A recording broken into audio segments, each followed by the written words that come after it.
we have been able to a large extent to manage the process in a way that has led to many positives, including saving many lives. Marshalling Jamaica through the COVID-19 pandemic and a return to normalcy was the single most significant achievement for the Ministry of Health and Wellness in 2022.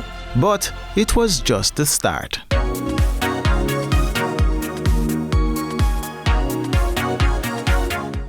Machinery and policy upgrades to improve access to quality healthcare was a central focus in 2022. Contracts were signed with overseas and local private health institutions to perform elective surgeries for public sector patients under the Code Care program. The Compassionate Care program was launched at the Kingston Public Hospital. It not only helps the patient, as important as they are, it helps the staff. It's a dual benefit.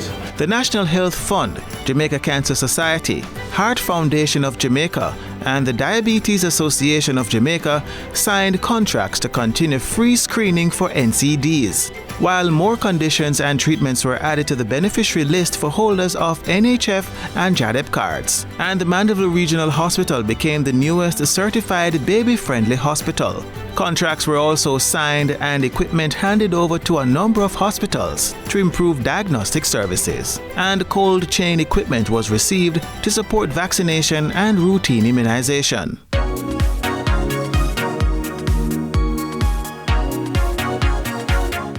Our country, our people are better off today, both in terms of knowledge, in terms of infrastructure, in terms of some of the efforts that we have been attempting to make in the interest of public health. The Chapelton Community Hospital was formally reopened after significant upgrading and expansion. Work continued on the Cornwall Regional Hospital and resumed on the new Western Children and Adolescent Hospital. The University Hospital of the West Indies Nuclear Medicine Division was re-established and retrofitted with state-of-the-art diagnostic equipment.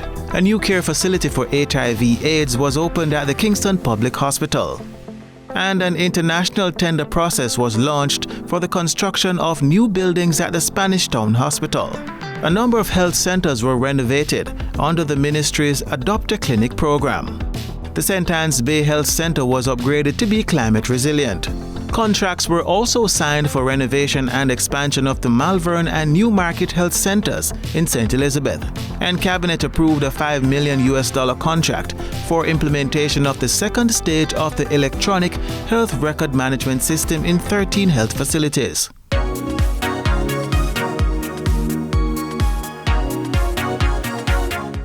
With wellness as a mission, the ministry reignited the Jamaica Moves program in schools and communities. A new chat line was established to tackle mental health challenges among the youth, and a school mental health literacy program was launched. A pilot project to incorporate animals in healthcare interventions for pediatric patients was also introduced at the Bustamante Hospital for Children. There's a policy directive from the government to make sure that we push healthy lifestyle. Bite by bite, we must take the steps to prevent ill health. The Ministry of Health and Wellness in 2022, securing the health of the nation.